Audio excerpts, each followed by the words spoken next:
Hello student. स्वागत है आपका हमारे फ्रंट लाइन अकाउंटिंग में, जहां इस बार मैं आपके लिए लेके आया हूं कैश बुक का चैप्टर।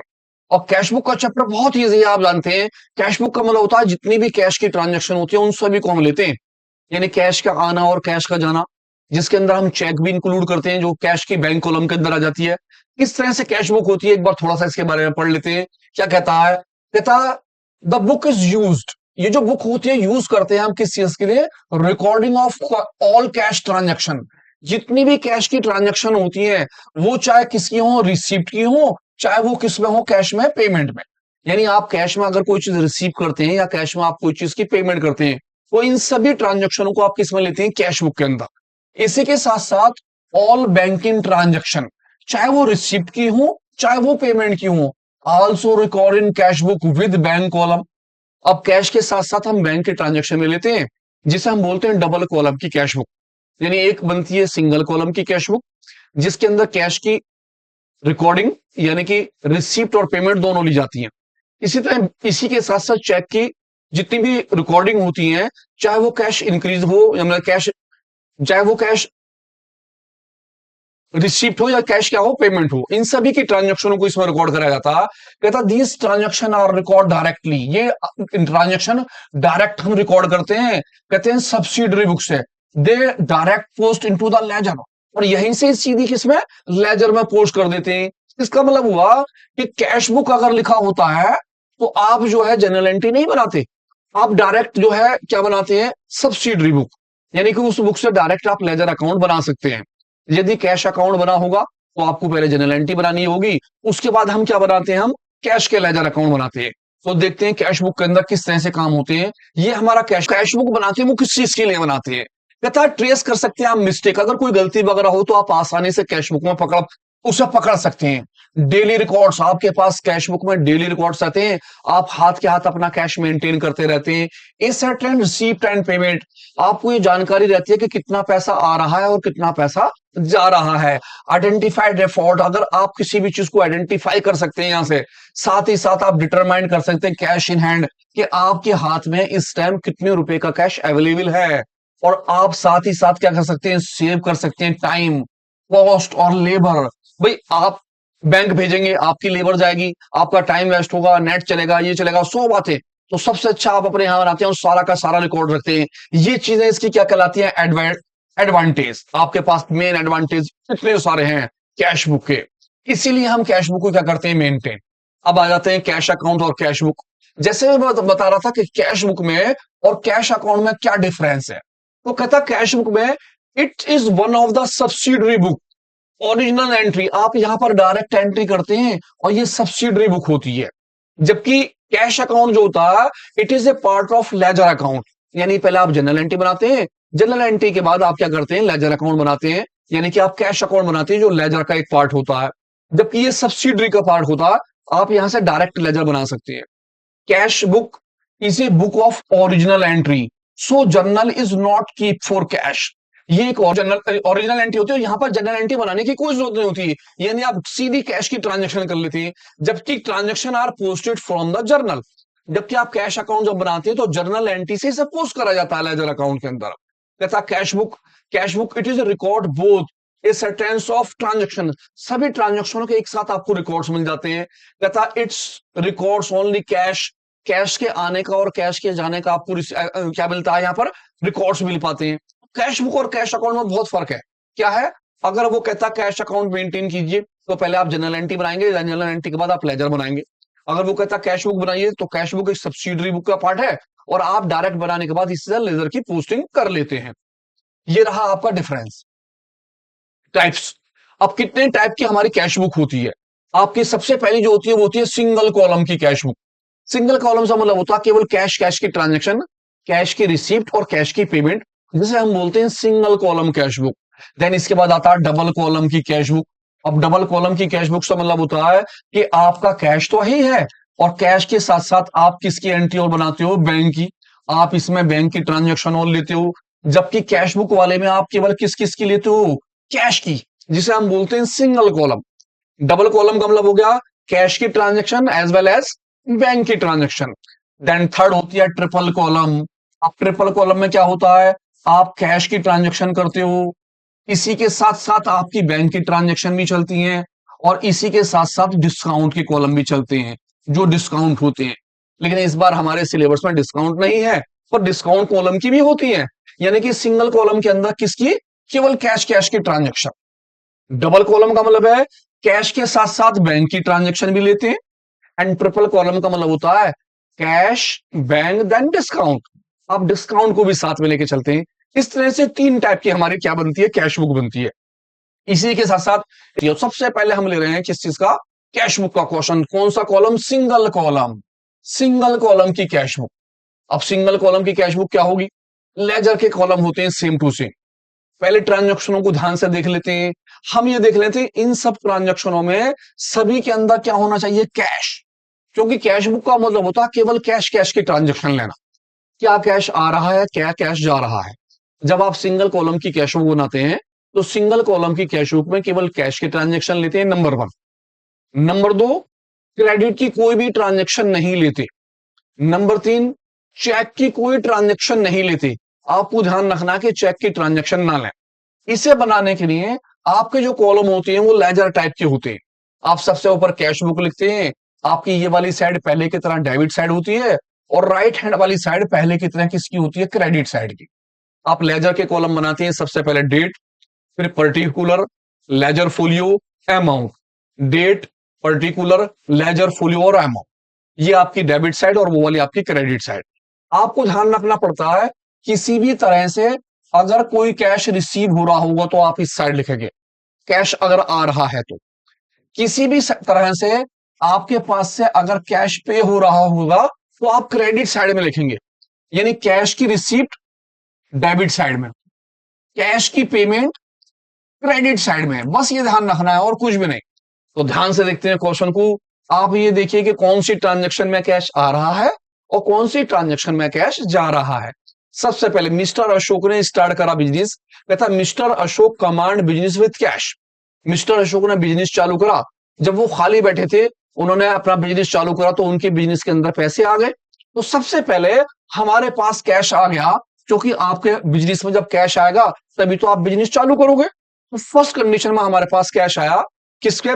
मिस्टर अशोक के बिजनेस में। सेकंड है, कहता बाउट गुड्स करा हमने कैश में। जब वो बाउट गुड्स करेगा तो कैश क्या होगा उसके पास से? आएगा या जाएगा? अगर आ रहा है तो डेबिट वाली साइड में, और अगर कैश जा रहा है तो क्रेडिट साइड में। जब आप परचेज करेंगे तो कैश क्या होगा आपके पास से? चला जाएगा। परचेज गुड्स करा हमने, और परचेज गुड्स किससे करा? गुप्ता जी से। वो भी किस में करा? क्रेडिट में। जब आप उधार में कोई ट्रांजेक्शन करोगे तो वो ट्रांजेक्शन आपकी नहीं आएगी, आप उस ट्रांजेक्शन को छोड़ दोगे। कैश सेल, आपने कैश में माल बेचा। जब आप कैश में माल बेचोगे तो कैश अगर आ रहा है तो आप टू में लिखोगे, यानी डेबिट साइड में। कैश जा रहा है तो आप क्रेडिट साइड में लिखोगे। रेंट पेड, आपने रेंट पेड कर दिया। जब आप रेंट पेड करोगे तो कैश क्या होगा? आएगा या जाएगा? परचेज करी आपने क्या चीज? बिल्डिंग। जब आप बिल्डिंग परचेज करते हो तो कैश क्या होता है? जाता है। सोल्ड गुड्स करा कैश में, कैश हमारे पास आया या गया? हमने यहां पर पैसे लिख दिए 5000 रुपीज। इसके बाद कहता है सोल्ड गुड्स करा किससे? मोहन से। वो भी किस में करा? क्रेडिट में। और आप जानते हैं कि क्रेडिट की ट्रांजेक्शन हम क्या करेंगे? छोड़ देंगे। पेड करी सैलरी 4000 की। जब पेड करेंगे तो कैश क्या होगा? डिक्रीज। तो शुरू से फिर दोबारा भरते हैं। अब एंट्री के अंदर, यानी कि जनवरी 1 में, अब क्योंकि जनवरी 1 में बिजनेस चालू करेंगे तो बिजनेस में पैसे आएंगे, तो हमने सबसे पहले लिखा जनवरी 1, रिसीप्ट वाली साइड में लिखा टू कैपिटल। जब आप बिजनेस चालू करते हैं तो उस पैसे को कैपिटल के नाम से लिखते हैं। अमाउंट आ गई 1,20,000 रुपए की। सेकंड वाली एंट्री पड़ी। सेकंड में कहता बाउट गुड्स करा। बाउट बने परचेज करना। आपने परचेज करा गुड्स कैश में। जब आप परचेज करेंगे तो आपके पास से कैश जाएगा। जनवरी 2 में जब आपके पास से कैश गया तो आपने यहां लिखा जनवरी 2, क्योंकि आपकी कैश की पेमेंट हुई। आप नाम लिखेंगे बाय परचेज। आपने परचेज का नाम लिख दिया, और कितने पैसे? 50,000 रुपए आपके आ गए अमाउंट के कॉलम। थर्ड वाले एंट्री पर, क्योंकि परचेज गुड्स थी वो क्रेडिट में, तो उधार की डीलिंग को हम छोड़ देंगे। जनवरी 6 कैश में सेल करी, कैश में माल बेचा। सेल मतलब आपने माल बेचा तो कैश आपके पास आएगा। तो आप लिखेंगे जनवरी 6 के अंदर सेल कितने की? 2,000 रुपए की। आप आ गए जनवरी 6, लिखा आपने टू सेल। आपकी सेल्स हुई, और कितने रुपए की सेल? 2,000 रुपए की। आपने 2,000 रुपए का माल बेचा। जनवरी 7, पेड रेंट। जब आप रेंट पेड करेंगे तो आपके पास से कैश जाएगा। तो जनवरी 7 में रेंट कितने रुपए का? 5,000 का, क्योंकि पे करा है। तो आप आ गए जनवरी 7, आ गया नाम बाय रेंट। और रेंट कितने का गया? 5,000 रुपीज का, 5,000 रुपए का रेंट हो गया आपका।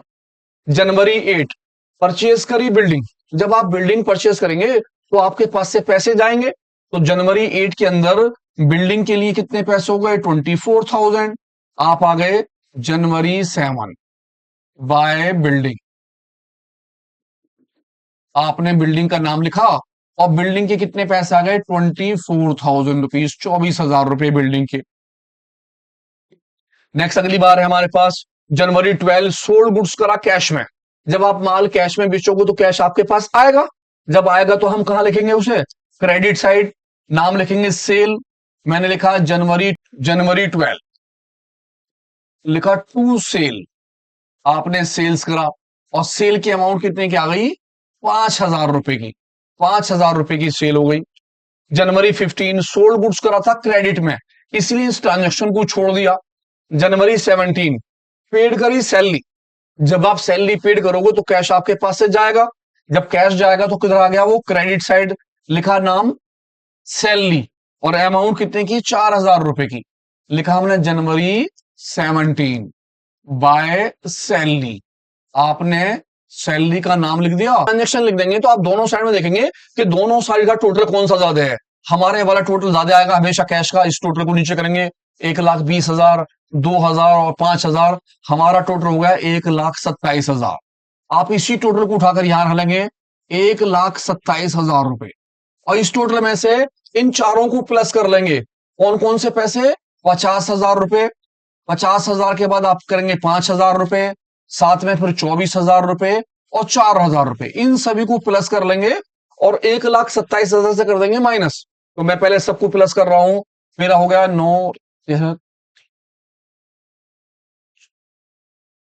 83,000। अब आप 1,27,000 से 83,000 को क्या कर देंगे? माइनस। और आपका माइनस करने का जो आंसर निकल के आएगा, आप इस महीने की लास्ट डेट लिख देंगे और यहां लिख देंगे बाय बैलेंस। आप बैलेंस सीडी लिख देंगे, और मेरा आंसर निकल के आया 44,000 रुपीज। यहां पर आ जाएंगे 44,000 रुपीज कैश में। खाली कैश में अगर कैश आ रहे हैं पैसे तो इस साइड, कैश में अगर पैसे जा रहे हैं तो आपके कौन सी साइड? इस साइड। आप किसी को पैसे देते हैं किस हाथ से? सीधे हाथ से। तो पैसे अगर जा रहे हैं तो सीधे वाले हाथ पे, अगर पैसे आ रहे हैं तो चुपचाप उल्टे वाले हाथ पे। इन सभी का टोटल आप नीचे कर लेंगे, इसी टोटल को उठाकर यहां करेंगे, और इस टोटल में से ऊपर के जितने भी आपने करा है इन सभी को इसमें से क्या कर देंगे? माइनस। आपको जो आंसर निकल के आएगा उसे बोलेंगे बैलेंस शीट। बस इतना सा करना है। तो ध्यान से देखिए क्वेश्चन को। एक और आपके लिए होमवर्क के अंदर देखिए ध्यान से क्वेश्चन क्या कहता है। कहता प्रिपेयर कीजिए सिंगल कॉलम की कैश बुक। वही कॉलम बिल्कुल पहले जैसे आपने बनाए थे, आपने एज इट इज कॉलम लिखने कैश बुक के। आपकी ये वाली साइड डेबिट वाली साइड की है। आपको ध्यान रखना किसी भी पर्पज से अगर कैश रिसीव होगा तो आप इस साइड लिखेंगे। किसी भी तरह से अगर आपका कैश क्या होगा? पे होगा, तो आप इस वाली साइड लिखेंगे, क्रेडिट वाली साइड। देखते हैं ध्यान से इस वाले क्वेश्चन को क्या कहता है। इस क्वेश्चन में कहता balance in cash in hand. आपके पास बैलेंस है कैश का। अभी जो आपने इससे पीछे वाला क्वेश्चन करा उसमें था कमांड बिजनेस। जब कमांड बिजनेस था तो आपने यहां पर लिखा था डेट, जो भी डेट थी उसकी, और यहां लिखा था टू कैपिटल। जबकि इस बार जो है वो आपसे क्या कह रहा है? Balance of cash. जब आपको कैश का बैलेंस दे रखा होगा तो जो भी आपकी डेट होगी आप वो डेट लिखिए, और यहां लिख देंगे टू बैलेंस, और बैलेंस लिख देंगे बीडी मींस ब्रॉट डाउन। और आपके जितने भी पैसे दिए हैं उसने कितने? 75,000। आप उठाकर यहां कैश के कॉलम में लिख देंगे। और इसके बाद जस्ट बिल्कुल वैसे ही किसी भी पर्पज से अगर कैश जा रहा है तो आप कहां लिखेंगे? Credit side. किसी भी पर्पज से कैश अगर आ रहा है तो डेबिट साइड। तो एक बार क्वेश्चन पढ़ते हैं, ध्यान से देखिए, फिर आप प्रैक्टिस कीजिए। क्या लिखा है? अप्रैल 2, उसने कहा परचेज करा मोबाइल। परचेज क्या करा? मोबाइल। तो आप मोबाइल का नाम लिखेंगे। जब आप परचेज करेंगे तो कैश जाएगा, आप लिखेंगे क्रेडिट साइड में लिखेंगे बाय मोबाइल और 300 रुपए, 3,000 रुपए। अप्रैल 4 बाउड गुड्स करा। जब उसने बाउड गुड्स करा तो आपके पास से कैश जाएगा, क्योंकि आप परचेज करेंगे गुड्स, तो लिखेंगे बाय में बाय परचेज, और कितने पैसे 12,000, क्योंकि आपके पास से कैश जाएगा। सोल्ड गुड्स करा आपने, सोल्ड करा, और कितने रुपए का, 12,000 का। जब आप माल बेचेंगे तो आपके पास कैश आएगा। आप टू में लिखेंगे, टू सेल, सोल्ड को नाम क्या लिखेंगे, सेल्स, और अमाउंट 20,000 रुपए। अप्रैल 9, आपने पेड करा किसे, प्रेम ब्रदर्स को। जब आप प्रेम ब्रदर्स को पैसे पे करेंगे तो आपके पास से कैश जाएगा। आप लिखेंगे क्रेडिट साइड में 6,000 रुपए। अप्रैली रमन रिसीव फ्रॉम अजय, आपने अजय एंड सन से पैसे रिसीव करे। जब रिसीव करेंगे तो कैश आएगा, तो आप टू में लिखेंगे to Ajay and sons, amount 12,000 रुपए। कैश परचेज, आपने परचेज करी कैश में। जब आप कैश में परचेज करेंगे तो आपके पास से कैश जाएगा। आप बाय में लिखेंगे बाय परचेज, और अमाउंट कितनी, 5,000 रुपए। पेड करा आपने ट्रेवलिंग एक्सपेंसेस के लिए। जब ट्रेवलिंग एक्सपेंसेस को जाएंगे तो आपके पास से कैश जाएगा। आप बाय में लिखेंगे बाय ट्रेवलिंग एक्सपेंसेस, 15,000 रुपए। रिसीव फ्रॉम हरी, हरी से पैसे आए। जब रिसीव करेंगे तो कहां लिखेंगे, आप टू में, आप लिखेंगे टू हरी, और कैश के कॉलम में पैसे। और फिर बिल्कुल एज इट इज आप इस वाले टोटल को नीचे कर देंगे, इसी टोटल को यहां रखेंगे, ऊपर के सारे पैसे इसमें से माइनस कर देंगे, जो आंसर निकलेगा बोलेंगे बाय बैलेंस सीडी। तो फटाफट क्वेश्चन कीजिए। जब